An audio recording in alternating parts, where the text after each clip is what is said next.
Welcome to the Management Advantage, where we want to help you gain the advantage through proper land management. With your hosts, Richard Tharp and Chuck Sykes, who are dedicated to sound wildlife management practices and principles that will help both landowners and sportsmen get the optimum potential from their land. The Management Advantage, brought to you by Hunters Tech, C&S Wildlife Services, Green South Land and Timber, The Game and Kudzu, and by Easy Go Workhorse, a whole different kind of animal.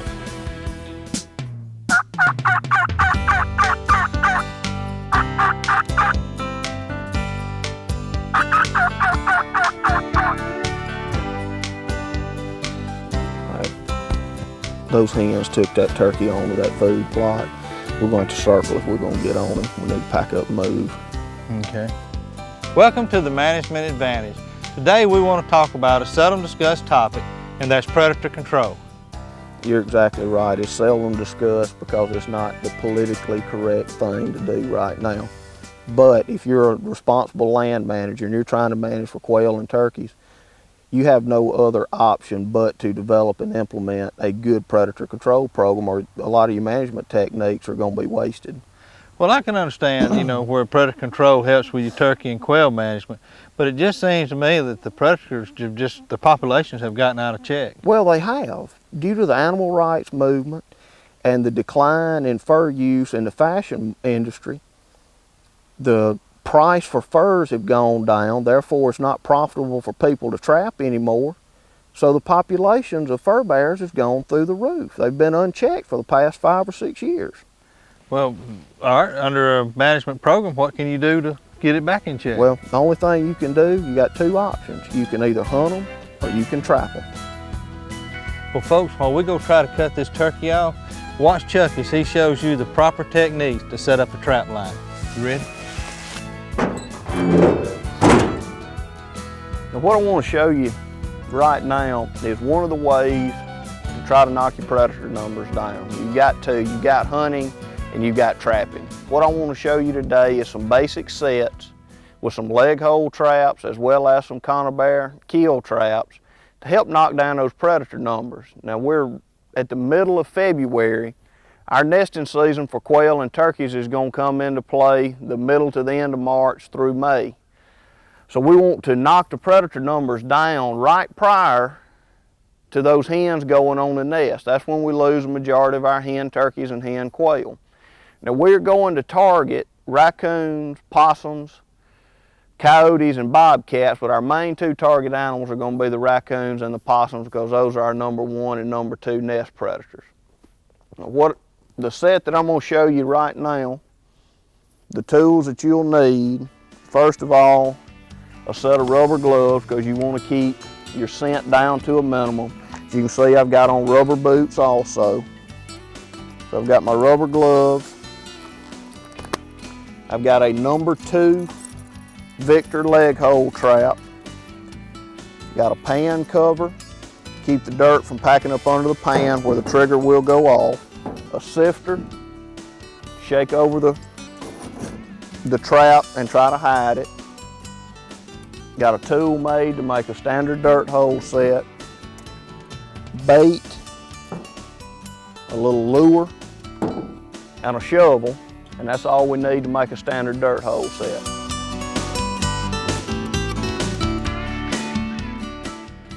All right, now that you know what tools you need, I'm going to show you how to make just a standard dirt hole set. This will catch, I've caught foxes, coyotes, bobcats, raccoons, and possums in this standard dirt hole set. So you're opening up to a wide range of the predators that you're looking for instead of a more specific, like I'll show you in a little bit, for a specific raccoon set. First thing you want to do is set your number 2 Victor.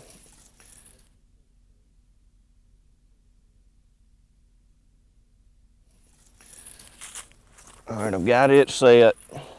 I've got a pretty heavy chain just in case we do get a pretty good sized coyote on it. We want him to still be here in the morning when we come back. So I chain the trap to a tree, take my shovel, and clear out the spot that I want to use. Take my little tool and I want to make a hole at about a 45-degree angle in the side of this road ditch. Now what this is simulating is an animal walking up this logging road and finding something to eat in the side of this bank. So they dig a little hole out.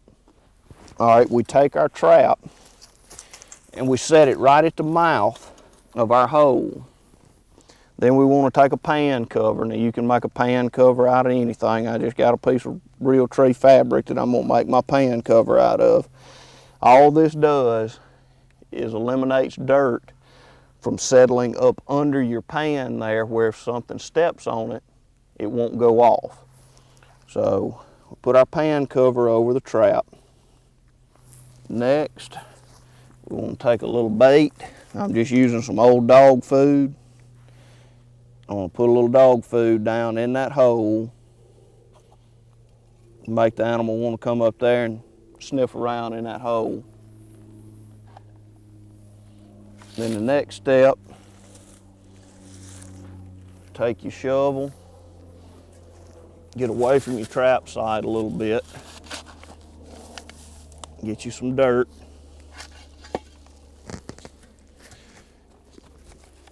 And you want to sift that dirt so it covers up your trap.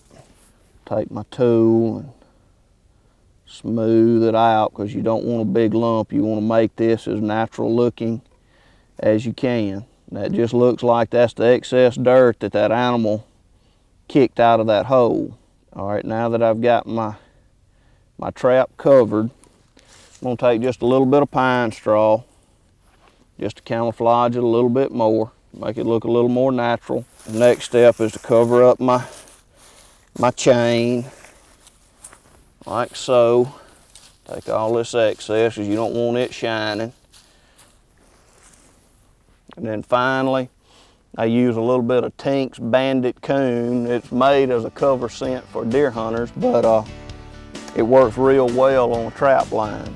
Take some of the Coon scent and spray around, so now whatever walks up that road thinks a coon's found something in this bank. Stay tuned. The Management Advantage will be right back.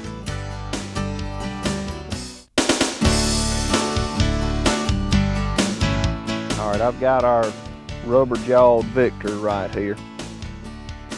We're just gonna make a road crossing set. Go over here and attach my cable to the tree. Set the trap. Now on these road crossings, you don't need any bait. I'm gonna dig me out just a little small hole right there, because I want this trap to sit flush with the top of the ground. Because when I sift my dirt over it, I don't want a big mound of dirt in the middle of the road. All right, I've got him set in. I'm gonna take the dirt, kind of pack it around it, make it stay put. All right, I just want to put my pan cover just like on the dirt hole set, where we can ensure it'll go off. Take the sifter, sift it up good. Smooth it down where we don't have, like we said, a big mound of dirt right there. Just barely cover that trap up. We'll take just a little bit of straw. Try to make it look as natural as we can right there. Big key to the road crossing. Coyotes and bobcats and things like that like to travel these roads and hunt rabbits and rats and stuff like that on the road banks. So what I did, I just took my axe, cut down an old sweet gum that's good for nothing. And what I'm gonna do, I'm just gonna make a barrier on this road. Now what we did, we narrowed down an 8-foot road to a 2-foot walking lane. They're not gonna go through that, and they're not gonna go through that if they've got a way that they can go through without touching anything.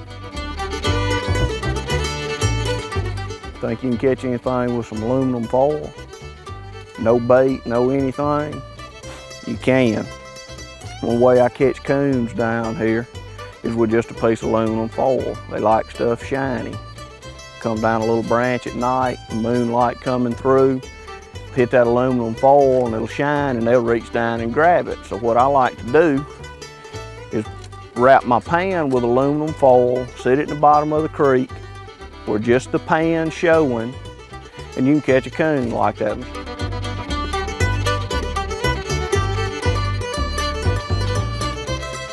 You're probably sitting there wondering what I'm doing with a 5-gallon bucket, but I'm fixing to show you how to use a Conibear and a bucket set to make it a very effective trap set. All I've got is a 5-gallon bucket. Take a little bit of my dog food, just like on my dirt hole set. Put some dog food down in the bucket. All right, I've taken some clippers and I've cut 2 notches out, one on each side of my bucket to place my trap. All right, I've got my Conibear. I want to set it. Okay, now it's set and ready to go, but you've got your arm hooks right here to keep it from going off completely. Take my bucket. Now, when I remove these, the trap can go off all the way. So I'm going to take my arm latches off, and I'm going to use those notches that I cut in to the bucket to set the trap in. I still want to wire my trap. Make sure whatever I catch is laying right here. Set this like that. Usually want to get me a couple of stakes, which I'm using the tree on that side for a stake. All that does is it just keeps your bucket from rolling around. You want it sitting right here. I've got it set where 2 logging roads come together. Animals like to walk up and down these logging roads, so I've got it here. They're curious by nature. They're gonna come up here and see what it is. They're gonna smell the bait in there, hopefully stick their head in, and we'll get rid of one more egg eater.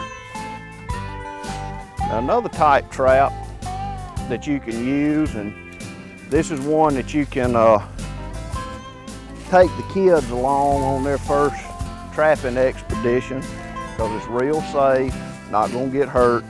It's just a plain old box trap. I used to use these a lot when I was in grade school. I grew up on a farm, and that's how I made extra money. I'd catch coons around the farm and sell them, and I could make some money when I was a little fella. Real simple concept. Bring it down here, put it up and down a creek. Coons like to go up and down the creeks at night. Have a door latch right here. Pull it up, have a trigger back here in the back with a rod going through, and when the coon goes in and steps on the trigger, the door falls. It's got locks right there, so he can't push it back up. So what I like to do, set my trap, got my dog food just like I use on everything else. I put a little bit at the door of the trap, then I'll come back about halfway and I'll dump just a little bit down through, and then on my trigger back here I'll dump a little bit more. Make him want to root around when he gets in there, so he'll trigger the trap and we'll catch him. But this is safe and fun, and kind of introduces the kids to the idea of trapping in a real safe environment. You don't have to worry about your foot traps or your Conibears and anybody getting hurt, and also you've got a live animal here when you get back, so it's something that they can watch and enjoy. Don't go anywhere. The Management Advantage is coming right back.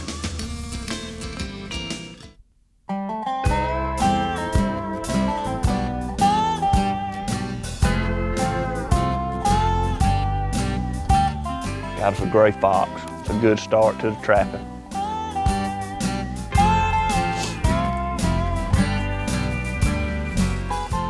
How about that? Billy brought me this trap catch him a coon to work his coon dogs. He's got a couple of young puppies he wants to train on coons. So what he'll do is carry this coon, turn him out, and let him run, so that way he's got a definite track to put his coon dogs on so he can train his puppies. We'll show you some good coon hunts later on in the show and give you another avenue to get rid of your predators if you don't want to take the time to run traps like this. There's plenty of people out there that would just dearly love to come coon hunt on your property and get rid of your predators. All right, old buddy, let's go back to the barn.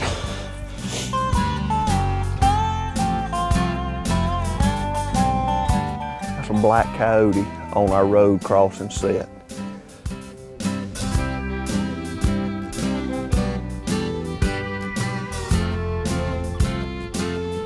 Well, that's a coon, a bobcat, and a coyote this morning. Caught the coyote on the road crossing set, bobcat on a dirt hole set, coon in a live trap.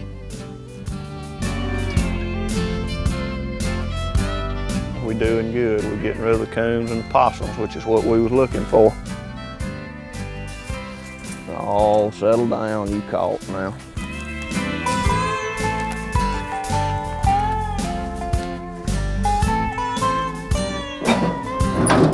Well, we finally got something in our bucket trap. That's the end of everything that we wanted to show you. The only thing we didn't catch something in is the foot trap with the aluminum foil, and as you can tell now, it's been raining. We hadn't had any real good moonlit nights, and it takes a good moonlit night before you're gonna catch a coon on that aluminum foil set. Now that we've shown you how to effectively knock down the numbers of your predators through trapping, come along with me as we go with a good friend of mine, Rex Ledbetter, on a coon hunt, and we'll show you another option to help reduce your predator numbers. All right, Rex, who have we got here tonight? Good to see you. Kane, he's a buddy. young dog. He's a registered black and tan, and I got him out of Louisiana from a friend of mine, and I've raised him and trained him. He's 13 months old and doing a real nice job. Is he gonna be as good as Fancy? I don't know, that's yet to be seen. He'll have to do a lot of getting there, but he's a good candidate for his age anyway.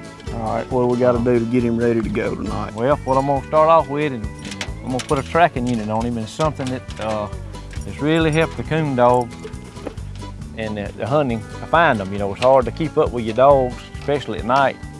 And these things right here have put us way ahead.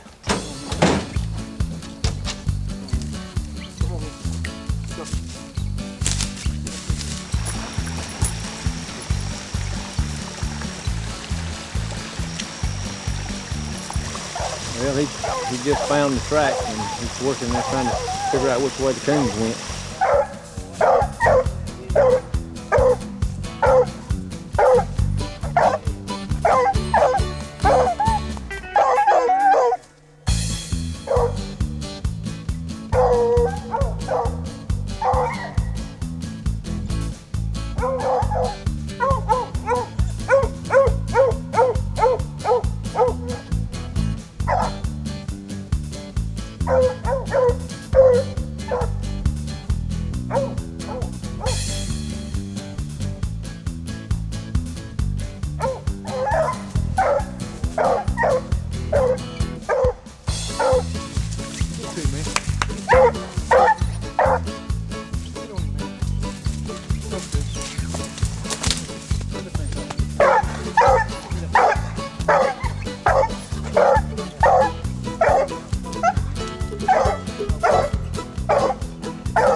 Don't go away. Chuck and Rick will be right back. We better stop right in here. We're probably going to set up right here because that turkey's just right over that hill. Well, I'm gonna tell you, I learned more from today's show than I ever had. Ever since I was a little boy, I wanted to learn something about trapping, but there was nowhere to learn it. Well, I'm definitely not a professional when it comes to the trapping field, but I get out there and try, and I'm fairly effective. But where I learned something on this show was watching Rex and those coon dogs now. Yeah, what was amazing to me was when that dog would holler, he knew which dog it was and what he was hollering That's for. exactly right. Now, folks, if you decide that you want to try trapping on your own property, please be careful. We don't want you to get hurt out there. Learn how to use those traps at home before you take them out in the field. And before you carry all your equipment out to the field and start running that trap line, check with your local game officials. Make sure you know all the rules and regulations. And most importantly, people, when you're using leg hold traps where that animal is going to be alive, you have an obligation to be there at daylight to check them and right before dark, because we want to make this as humane as possible. You know, and Chuck, and another option is, if this just isn't for you, they have the Coon Hunters Association. You have folks like Rex that would just love to come in and they'll help you with your predator control problem, and you'll get some enjoyment out of it. Right, they'll be more than happy to come help you with your coon problem. All you got to do is get in touch with them. We know that predator control is not a widely talked about subject, but we felt it was an obligation of ours to present this to you so you would have an option. This is just one more way that we're helping you gain the advantage through proper management. See you next time on the Management Advantage. Let's set up right here and call in a few minutes and see, make sure he's up there. All right. Folks, we would like to hear from you concerning any questions or comments you may have for us. You can reach us through our website at www.wildlife-management.com. We will be looking forward to hearing from you.